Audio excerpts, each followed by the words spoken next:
Hello and welcome to Kareem's English classes. I am Hidayat Kareem, your teacher, your trainer, and your guide. My aim is to make you able to understand English, whether it is grammar, literature, or spoken English. My videos are especially for the students, those who can't reach to us. This is the fourth video of the video series, A Pinch of Snuff. In this video, I'm going to explain you the third chapter of prose section, A Pinch of Snuff, from paragraph number 46 to paragraph number 64.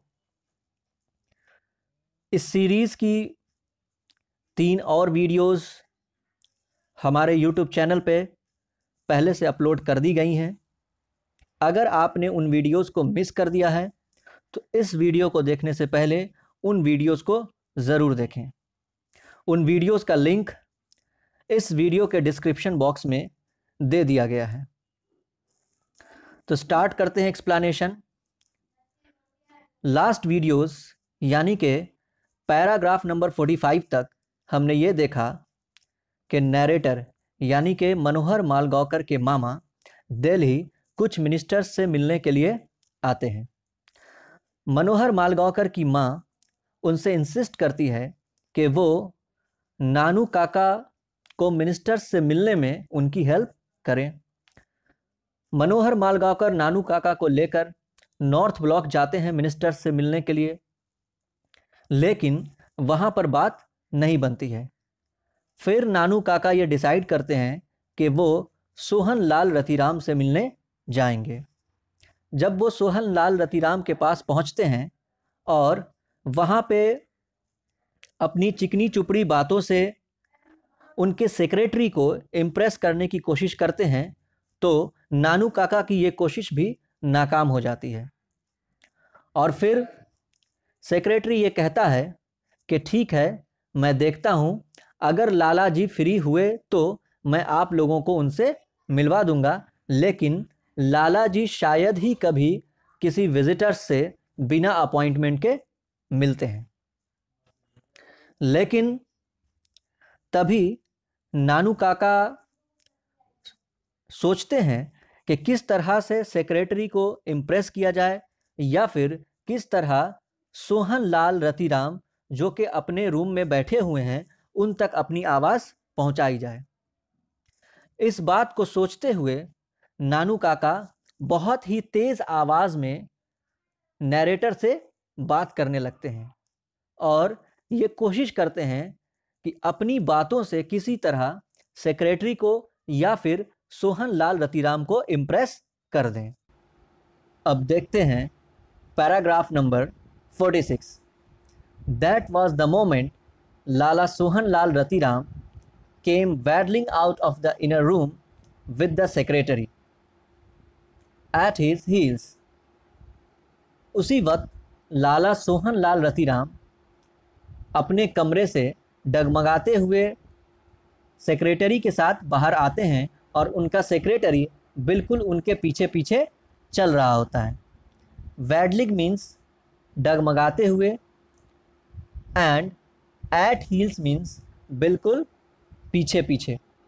तो जैसे ही लाला सोहन लाल रतिराम नानू काका की बातों को सुनते हैं, वो बिल्कुल अपने कमरे से निकलकर डगमगाते हुए बाहर की तरफ आते हैं और उनका सेक्रेटरी उनके पीछे पीछे चल रहा होता है।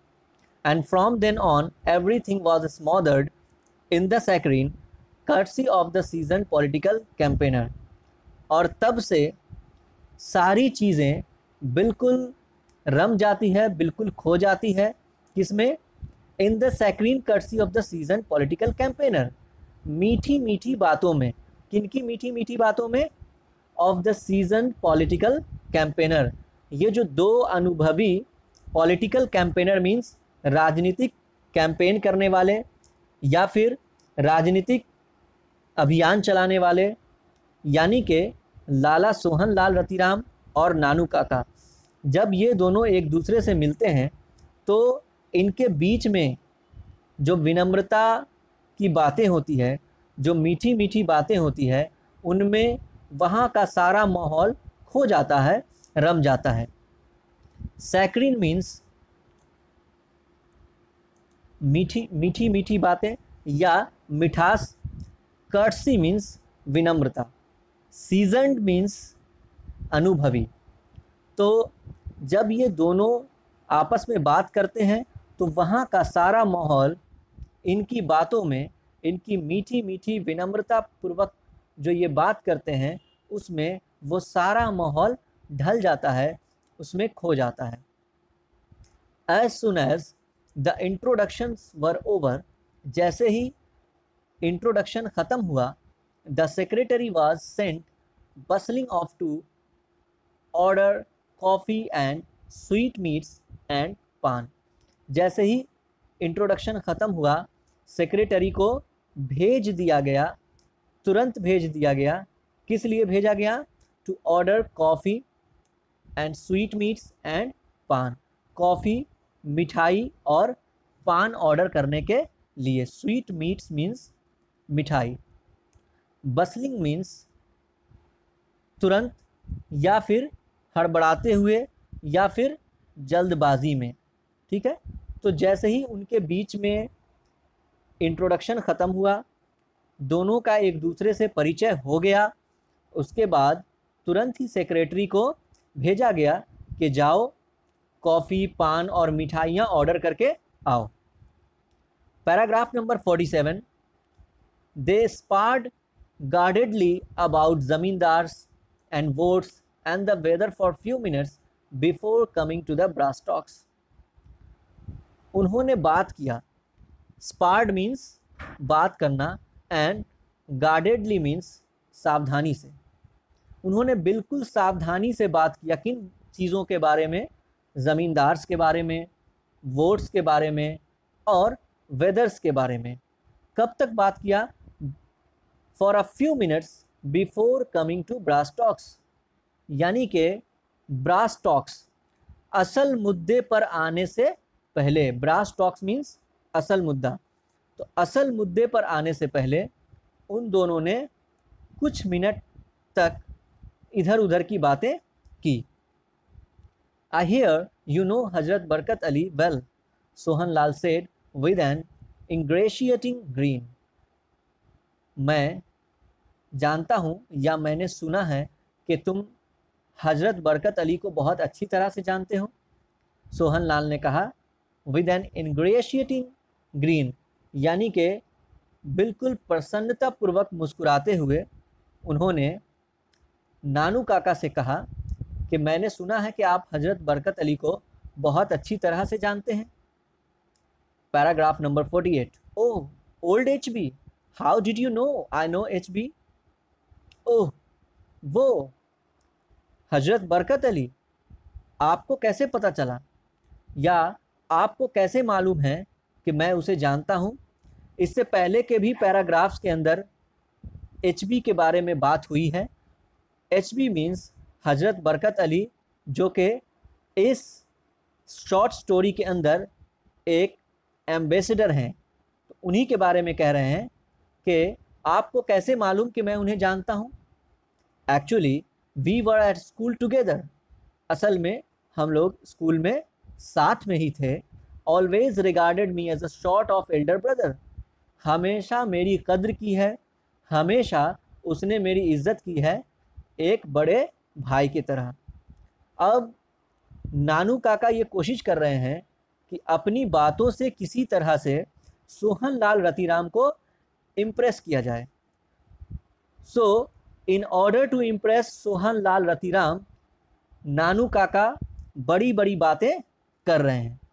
उन्हीं बातों के क्रम में उन्होंने कहा कि अच्छा वो HB हजरत बरकत अली, वो तो मेरे साथ ही स्कूल में पढ़ता था और उसने मुझे हमेशा एक बड़े भाई की तरह इज्जत दी है। रैदर टचिंग, रियली, बहुत दिल को छू लेनी वाली बात है, सच में।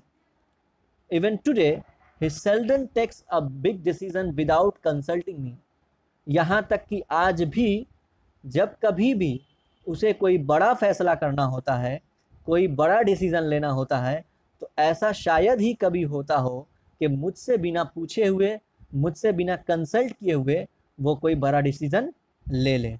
कंसल्ट मीन्स मशवरा करना या फिर परामर्श करना, एंड सेल्डम मीन्स शायद ही कभी।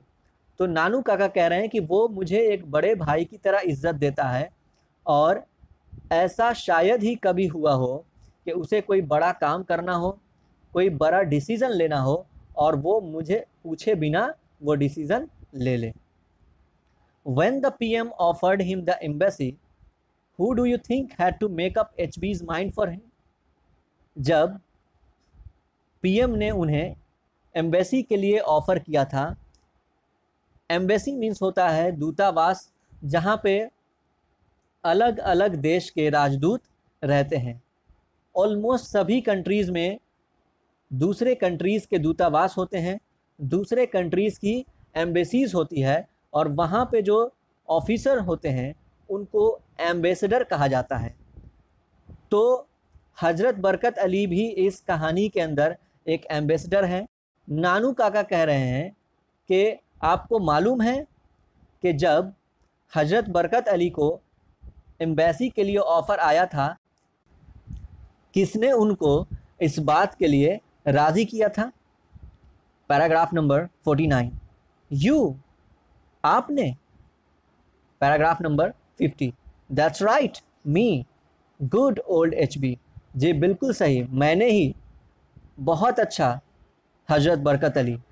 पैराग्राफ नंबर 51, हा हा हा हा, laughed Sohan Lal, now showing all his पान स्नेक टीथ। सोहन लाल हंसे और हंसने के क्रम में उनके दांत में जो पान के धब्बे लगे हुए थे वो साफ साफ नज़र आ रहे थे। In that case it is a lucky day that you have come to my humble house. इस हिसाब से आज का दिन मेरे लिए बहुत लकी है कि आप मेरे गरीब खाने में आए हैं। हम्बल हाउस मीन्स गरीब खाना। तो सोहन लाल रतिराम नानू काका से कहते हैं कि ये मेरे लिए खुशनसीबी की बात है, ये मेरे लिए बहुत खुशनसीबी की बात है कि आप आज मेरे गरीब खाने पे आए हैं। वेरी लकी, बहुत लकी हूँ, because my son he is in the balances ministry here, क्योंकि मेरा जो बेटा है वो यहाँ पे मिनिस्ट्री में काम कर रहा है, मिनिस्ट्री संभालता है। He was going as trade commissioner to Hazrat Barkat Ali, वो ट्रेड कमिश्नर के तौर पे हज़रत बरकत अली के पास जाने वाला था। But you know how there are wheels within wheels, someone seems to have poisoned the ambassador's mind about my son।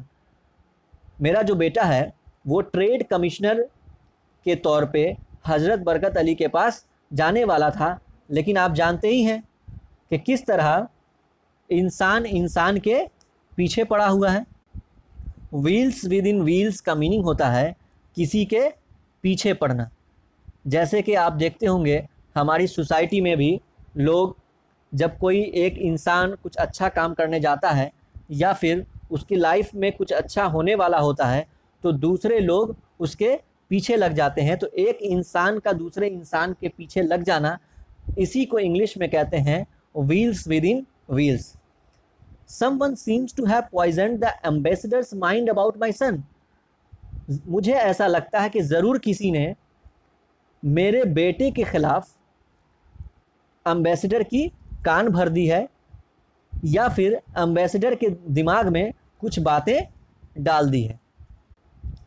About some transaction concerning evacuee property, किस बारे में? किसी ऐसे लेन देन के बारे में जो किसी बेनामी संपत्ति से रिलेटेड है। इवैक्यू प्रॉपर्टी मीन्स बेनामी संपत्ति। लाला सोहन लाल कहते हैं कि आप तो जानते ही हैं किस तरह से लोग एक दूसरे के पीछे पड़े रहते हैं। मेरे बेटे को ट्रेड कमिश्नर के तौर पे वहाँ जाना था हज़रत बरकत अली के पास, लेकिन किसी ने उनकी कान भर दी मेरे बेटे के बारे में और किसी लेन देन के बारे में जो कि एक बेनामी संपत्ति के बारे में था।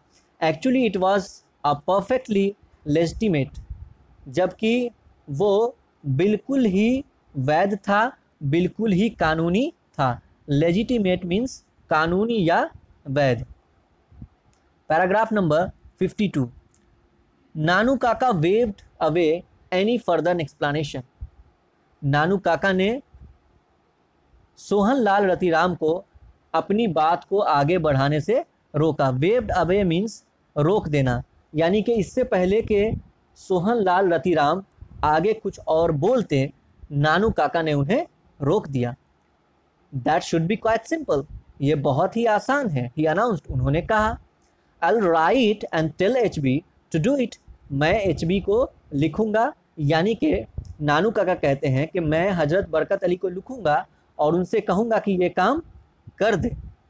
No no don't thank me at all, नहीं नहीं, मेरा आभार बिल्कुल भी ना माने, मेरा एहसान बिल्कुल भी ना माने, मुझे बिल्कुल भी थैंक्स भी कहने की ज़रूरत नहीं है। After all we men in the public eye, आखिरकार हम लोग सामाजिक लोग हैं। Public, men in the public eye means सामाजिक लोग। तो नानू काका कहते हैं कि मैं जो आपके लिए हजरत बरकत अली से बात करने जा रहा हूँ आपके बेटे के काम के लिए, इस बात के लिए मेरा शुक्रिया अदा करने की भी ज़रूरत नहीं है, क्योंकि हम लोग सामाजिक लोग हैं। Must do things for one another, बिल्कुल एक दूसरे के लिए हमें काम करना चाहिए, ज़रूर करना चाहिए।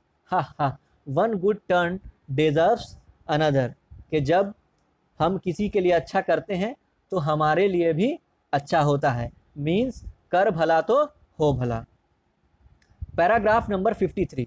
नानू Kaka opened his silver snuff box and took a pinch. Nanu Kaka ने अपना सिल्वर स्नफ बॉक्स मीन्स जिसके अंदर उन्होंने नसवार रखी थी, उस डब्बे को खोला और उसमें से एक चुटकी ली। देन फ्लिकिंग ऑन हिज अंगोछा, फिर उसे अपने गमछे पर झटक दिया। फ्लिक मीन्स झटकना। He casually mentioned the name of the welfare minister, फिर उन्होंने कैजुअली वेलफेयर मिनिस्टर का नाम ले लिया। Paragraph number 54। The fixed grin on Sohan Lal face vanished, Sohan Lal Ratiram के फेस पे जो खुशी थी वो बिल्कुल से तुरंत ही गायब हो गई। यानी कि सोहन लाल रतिराम ने जैसे ही वेलफेयर मिनिस्टर का नाम सुना, वैसे ही सोहन लाल रतिराम के चेहरे पे जो चमक थी, फिक्स्ड ग्रीन का मतलब निश्चित चमक, और वैनिश मीन्स गायब हो जाना। तो सोहन लाल रतिराम के चेहरे पर जो चमक थी वो बिल्कुल से गायब हो गई। Is he a friend of yours, Sohan Lal Ratiram ने नानू काका से पूछा कि क्या वो आपका दोस्त है।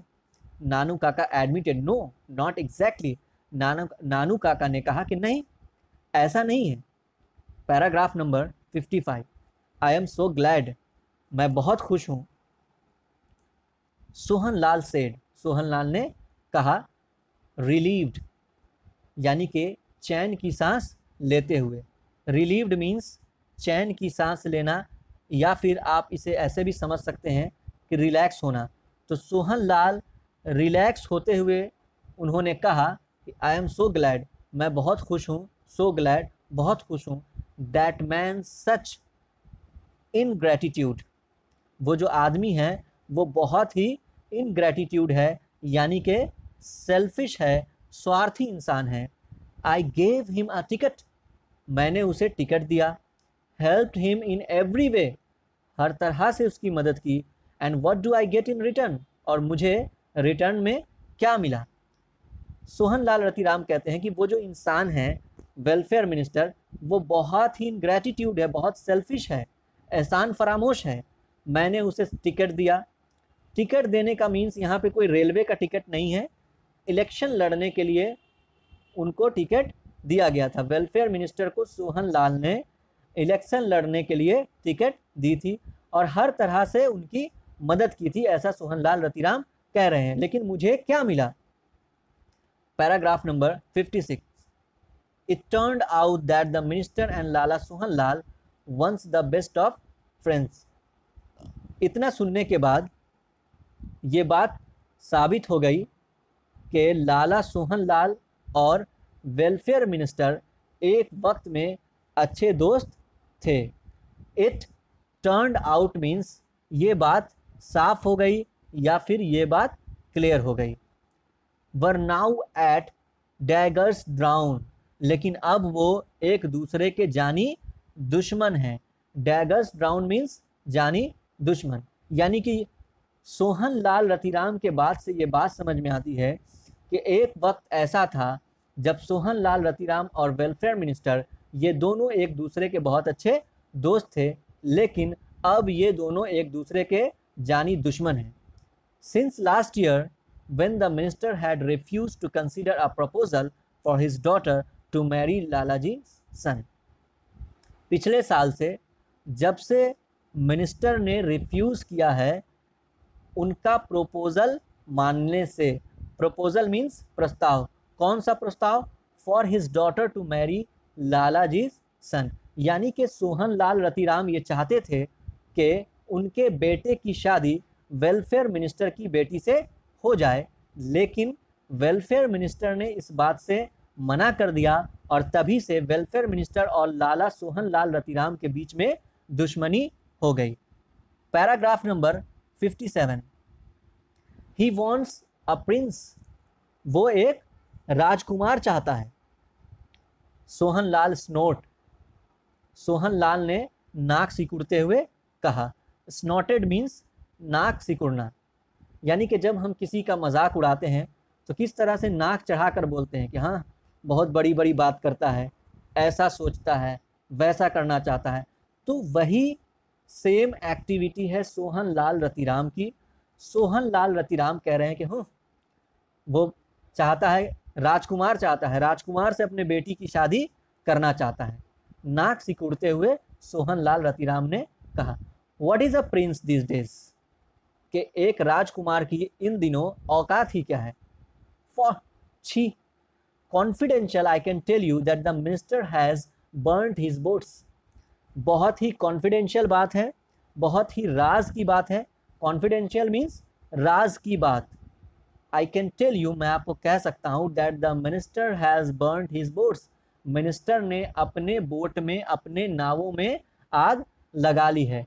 बर्न्ट हिज बोट्स का मीनिंग एक्चुअली होता है कि वापसी के सारे रास्ते बंद कर लिए हैं, या फिर आप इसे इस तरह से समझ सकते हैं कि अपने पैर पे कुल्हाड़ी मार ली है। तो सोहन लाल रतिराम नानू काका से कहते हैं कि वो जो ये सोच रहा है वेलफेयर मिनिस्टर कि मैं किसी प्रिंस से अपने बेटी की शादी करूंगा और मेरे बेटे के रिश्ते को उसने रिफ्यूज़ कर दिया है, मना कर दिया है, तो ऐसा करके उसने अपने पैर पे कुल्हाड़ी मारी है। I would be surprised if he is given a ticket for the next election, मुझे बहुत आश्चर्य होगा, मैं बहुत ज़्यादा सरप्राइज्ड हूँगा अगर अगले इलेक्शन में उन्हें टिकट दिया गया। वेरी सरप्राइज्ड, बहुत ज़्यादा आश्चर्य होगा मुझे। ही टर्न्स माई सन डाउन, उसने मेरे बेटे को नीचा दिखाया है, नीचे गिराया है। एंड वॉन्ट्स अ प्रिंस, और अब चाहता है कि किसी राजकुमार से उसकी बेटी की शादी हो जाए। वाह! And what is even more funny, और इससे भी ज़्यादा मज़े की बात यह है, I am told that so far they haven't even exchanged horoscopes, कि अब तक उन लोगों ने कुंडली भी नहीं बदली है। एक्सचेंज मीन्स होता है बदलना, एंड हॉरोस्कोप मीन्स कुंडली।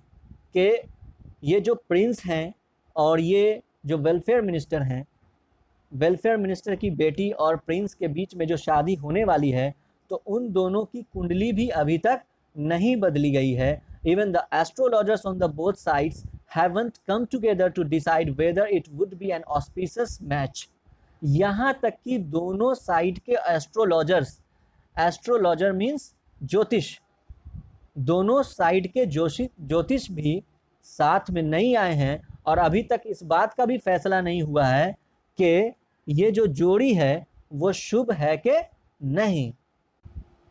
डिस्ग्रेसफुल, नानू काका स्नॉटेड, बहुत शर्म की बात है, नानू काका ने नाक चढ़ाते हुए कहा। व्हाट प्रिंस डिड यू से, कौन सा राजकुमार, किसके बारे में आपने बताया। जब पैराग्राफ नंबर 59, सम 2 पेनी स्टेट कॉल्ड निनोर, कोई 2 कौड़ी का राज है। 2 पेनी मीन्स 2 कौड़ी का, कोई 2 कौड़ी का राज है, निनोर के नाम से जाना जाता है। Paragraph number 60, we left the house soon after that, Nanu Kaka having again promised that he would write to old HB. That very day, as we drove away, both Lalaji and his superior secretary were bowing to him from the porch. तुरंत ही हम लोग उसके बाद वहाँ से निकल गए, उनके घर से, लाला सोहन लाल रतिराम के घर से हम लोग निकल गए। Nanu Kaka having again promised that he would write to old HB, Nanu Kaka से फिर से वादा लिया गया कि वो हजरत बरकत अली को ज़रूर लिखेंगे सोहन लाल रतिराम के बेटे के बारे में। एज वी ड्रोव अवे, जैसे ही हम वहाँ से निकले, both Lala ji and his superior secretary were bowing to him from the port, जैसे ही हम वहाँ से निकले, दोनों लाला जी और उनका सेक्रेटरी हमें बिल्कुल नमन करने के अंदाज में अपने बरामदे से देख रहा था। Paragraph number 61, Nanu Kaka was strangely silent that evening and went to bed soon after dinner, Nanu Kaka उस शाम बहुत ही अजीब तरह से, स्ट्रेंजली मीन्स अजीब तरह से, शांत रहे और डिनर के तुरंत बाद ही बेड पे चले गए। यानी कि सोहन लाल रतिराम के घर से आने के बाद नानू काका बिल्कुल शांत हो गए और डिनर करने के बाद तुरंत ही अब सोने चले गए। But in the morning he was chirpy again, लेकिन फिर अगली सुबह वो बिल्कुल फरफराने लगे। Paragraph number 62, we are going to the minister's house this morning, he announced, उन्होंने कहा कि आज इस सुबह हम लोग मिनिस्टर के घर जा रहे हैं। Paragraph number 63, not me please uncle I appealed, नहीं नहीं मैं नहीं, प्लीज़ प्लीज़ मामा, मैंने उनसे आग्रह किया, मैंने उनसे रिक्वेस्ट किया। यानी कि जैसे ही नानू काका ने ये बात कही कि आज सुबह अब हमें मिनिस्टर के घर जाना है, तो नैरेटर ने उनसे रिक्वेस्ट करना शुरू कर दिया और कहा कि अंकल नहीं, मैं नहीं जाऊंगा, प्लीज़ मुझे आप छोड़ दें। Paragraph number 64, he inhaled some snuff before he spoke, बोलने से पहले उन्होंने थोड़ा सा नस्वार जो है उसको सूंघा। And by that time he seem to have forgotten what I had said, और उसी वक्त से ऐसा लग रहा था जैसे कि वो भूल गए हैं कि मैंने उनसे क्या कहा था। This car of yours too old, too small, we will need something much more impressive, तुम्हारी जो ये कार है ये बहुत पुरानी है और बहुत छोटी भी है, हमें किसी और बहुत अच्छे, बहुत ही इम्प्रेसिव, बहुत ही आकर्षक कार की ज़रूरत होगी। You noticed how that secretary treated us coldly, तुमने देखा कि उस सेक्रेटरी ने हमें कैसे हल्के में ले लिया। तो नानू काका से नैरेटर ने अपील किया कि मामा आपको जाना है तो आप जाइए मिनिस्टर के घर, मैं आपके साथ नहीं जाऊंगा। लेकिन नानू काका ने उनकी बात नहीं मानी। अब जबकि नैरेटर और नानू काका दोनों ही गाड़ी में बैठे हुए हैं, नैरेटर की कार में बैठे हुए हैं, तो नानू काका ने नस्वार सूंघा और फिर बात करना शुरू किया। नस्वार सूंघने के बाद वो ऐसा बिहेव कर रहे थे, ऐसे लग रहा था जैसे नैरेटर ने पहले जितनी भी बात कही है वो सारी बातों को नानू काका भूल चुके हों। और फिर नानू काका नरेटर से कहते हैं कि तुम्हारी जो ये कार है ये बहुत पुरानी है, बहुत छोटी है, हमें इससे कोई बहुत ही अच्छी कार चाहिए होगी। तुमने देखा कि जब हम सोहन लाल रतिराम के पास गए थे तो उस सेक्रेटरी ने हमें किस तरह से हल्के में लिया था। If we had gone in a bigger car he would have been quite different. अगर हम किसी बड़ी कार में गए होते तो उसका जो बिहेवियर है, उसका बर्ताव जो है, ज़रूर कुछ ना कुछ अलग होता। तो ये था a pinch of snuff video series का 4th वीडियो, जिसमें हमने आपको पैराग्राफ नंबर 46 से पैराग्राफ नंबर 64 तक एक्सप्लेन किया है। हमने कोशिश की है कि लाइन बाय लाइन सारी बातें आपको अच्छी तरह से समझ में आए। जो भी डिफ़िकल्ट वर्ड्स हमें नज़र आए हैं उनका मीनिंग हमने आपको एक्सप्लेनेशन के दौरान बताया है।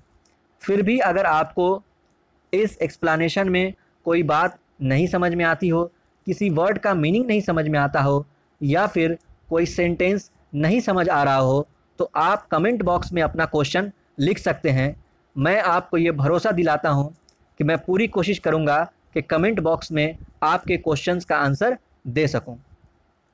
दूसरी और सबसे इम्पॉर्टेंट बात कि ये अभी इस वीडियो सीरीज़ का 4th वीडियो था और इस पूरे लेसन में 84 पैराग्राफ्स हैं। तो अभी इस वीडियो सीरीज़ के एक्सप्लेनेशन के वीडियोज़ में एक और वीडियो मैं अपलोड करूँगा। आप उस वीडियो को भी ज़रूर देखें, जिससे आपको ये पूरी स्टोरी बहुत ही अच्छे से समझ में आएगी। अगर आप इन वीडियोस को अच्छे से समझ पा रहे हैं और आपको लग रहा है कि आप इन वीडियोस से बहुत कुछ सीख रहे हैं, तो इस ज्ञान को और इस जानकारी को सिर्फ अपने तक न रखें, इसे पूरे बिहार में, बिहार के कोने कोने तक पहुंचा दें कि जितने भी बच्चे जो भी इंग्लिश पढ़ते हैं और जो भी इंटरमीडिएट के स्टूडेंट हैं, वो सभी इन वीडियोस से फ़ायदा उठा सकें। Thank you.